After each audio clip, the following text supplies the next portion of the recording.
Hey gang, welcome back to Let's Level Up. My name is Rick, and today we're going to be talking about a new game from Fireside Games, Here Kitty Kitty. This game was designed by Chris Ware, and it's for 3 to 6 players, ages about 10 and up, and is a game where you're trying to collect kitties. In it, basically every player has a property board with 3 different zones, your yard, your porch, and your house. Each of those zones will score you a number of points, depending on the number of kitties that you can take from the nearby alley and bring into your place.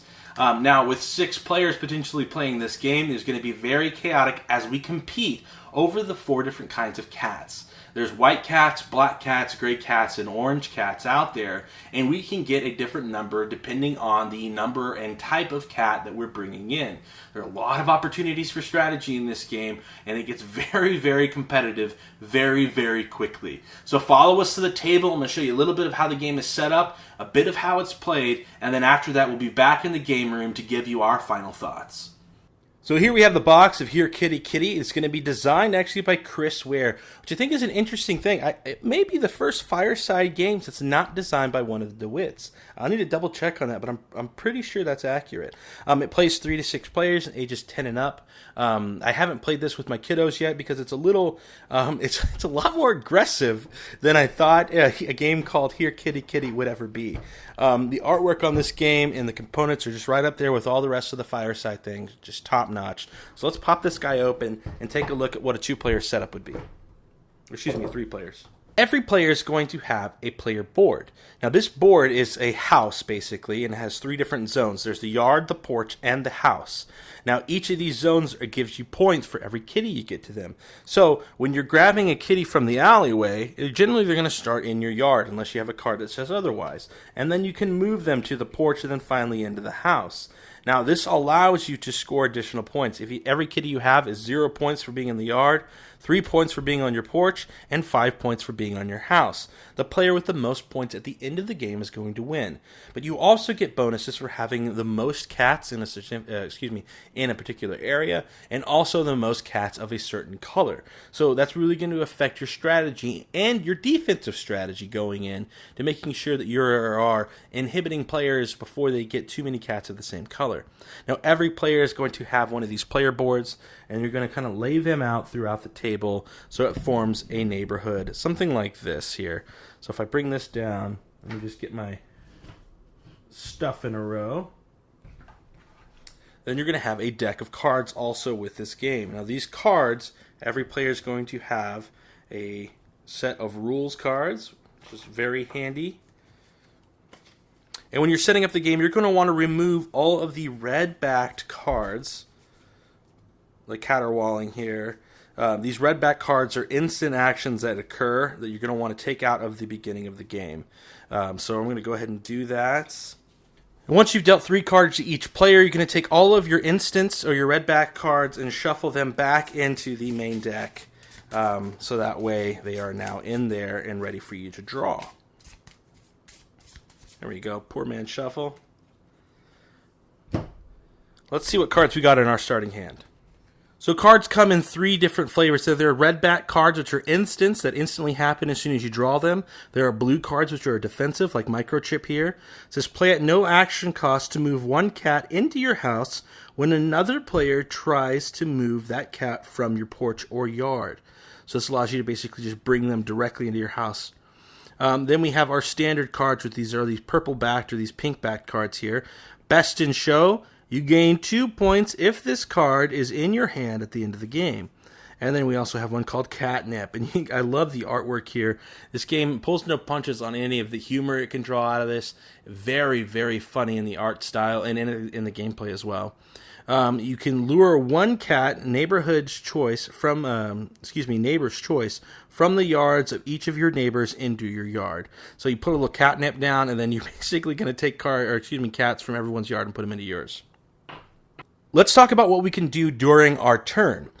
During our turn, we basically do one of 2 things, or we're going to do 2 things in a certain order. The first thing is we're going to take 2 actions, and our possible actions are that we can move 1 cat 1 space, play 1 card, or discard 1 to 3 cards. And then finally, we're going to draw up So we take 2 actions and then we draw. So this actions could be to move 2 cats. It could be to play 2 cards. It could be to play a card and discard, or any combination of these that you want. And then you draw back up to 3 cards at the end of your turn. You can also see on the back of this card there are certain scoring rules here. Let me get just a little bit better on the focus. So for every cat in the house we get is 5 points. Every cat in the porch is 3 points. Every cat in the yard is 0 points. But if we get 5 or more cats of the same color on our property, which is all 3 zones together, it's another 5 points. And then we get 1 cat of each color on our property is 5 points. The most cats of any color is 3 points. And then all cats in the house are a single color is 10 points. So as you can see, it's really going to affect our strategy moving forward. And it gives us a clear way, or basically a clear objective of what we're trying to do to make sure that we're going to win this game here. So on our turn, let's say we want to get all the tabby cats in our house. What we can do is, for 1 point, we can move a cat to our yard, and then we can move another cat to our yard, right? So that would be our turn. Those are 2 actions there, and then we draw back up. But since we didn't play any cards, we basically aren't going to draw anything because we still have our original 3. Now, a player to my left is going to then go. They're going to see that I just draw 2 of the tabbies, and you can see there are 4 different colors of cats. There are black cats, white cats, gray cats, and then the calico, or whatever color you're going to call that, or orange. The Garfields, so to speak. So they may see that I'm taking 2 of the orange cats, and they may want to try to take cats from me, or take cats from the center of the table. There is a lot of take that in this game, or rather take cat in this game.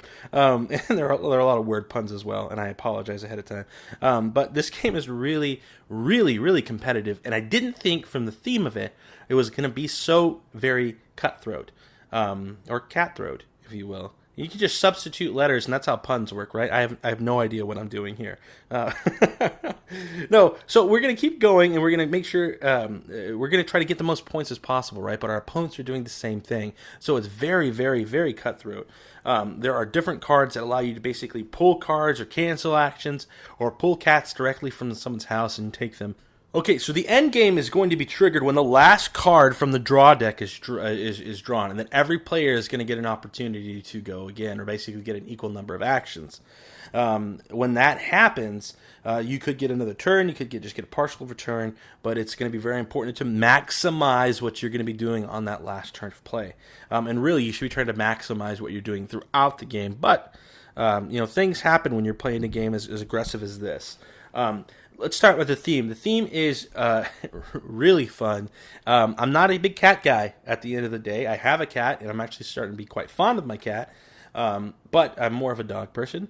So I would hope to see maybe a doggy expansion coming through here, maybe a bully dog that chases dogs out of the alleyway or something. I don't know. But the theme itself is very lighthearted. It is really, really fun. There is a ton of humor on the on the artwork on the cards. And each of the different houses, I think, is a really nice touch because you get to, or the property cards rather, it really kind of lets you express who you are as a person. You see I got this junky house with a beat-up old Simpsons couch. And then there's, the nicer, swankier pad and the other places. So each of these is really kind of interesting and unique and really kind of thematically.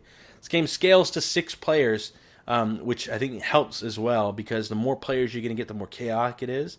I think your sweet spot in this game is going to be that 4 to 5 player mark. 6 players, you may feel like you're just losing a little bit of control. And maybe even with 5, you may feel that as well. But with 4 players, I think this game's really going to shine. And then the figures, again, it wouldn't be a Fireside game without amazing quality pieces, and all of these cat figures are adorable. I'd love to try to paint them, or at least maybe noses and eyes on them or something like that, but there are a ton, and they kind of get the job done just as they are. But, I think they're unpainted for a reason, as long as they all matched. Your white cats remain base white or something like that, then you can add a little flair to these, and really kind of, draw a little more life out of the game. All in all, this is really fun. So follow us back to the game room. We're going to give you our final thoughts here on Here Kitty Kitty. Well, that is it for Chris Ware's Here Kitty Kitty. I actually think this is a very interesting title. And I guess everything aside and all cards on the table, I am a huge fan of what Fireside does for the gaming industry and for us and our entertainment value. They produce very, very high quality games. They produce family friendly games, and overall, there hasn't been a Fireside game that I've played that I haven't wanted to buy and then did so. Here Kitty Kitty is no exception. I think this is a fantastically fun game. It is very cutthroat, and I think I said that a bit when the game was on the table, but I was surprised during our first couple of plays to see exactly how competitive and how much take that there could be in a game about kittens. Which, at the end of the day, I shouldn't be surprised. Because cats are ferocious and they terrify me. But there is a lot of really good opportunities to play this game, or rather to have while you're playing this game. There's plenty of room to be strategic, both on the offensive side and the defensive side, and there are a lot of important decisions that you make while you're choosing your two actions. Whether it be playing cards, discarding your hand, or getting new cards. You can actually play a strategy where if you're ahead, try to just discard everything and run the deck out so that way you're finishing the game quicker. There are a lot of opportunities here to think outside of the box. And, in Here Kitty Kitty, there are opportunities for every player. So, I mean, it's one of those things that's very chaotic, and I think that really speaks to the theme in a lot of ways.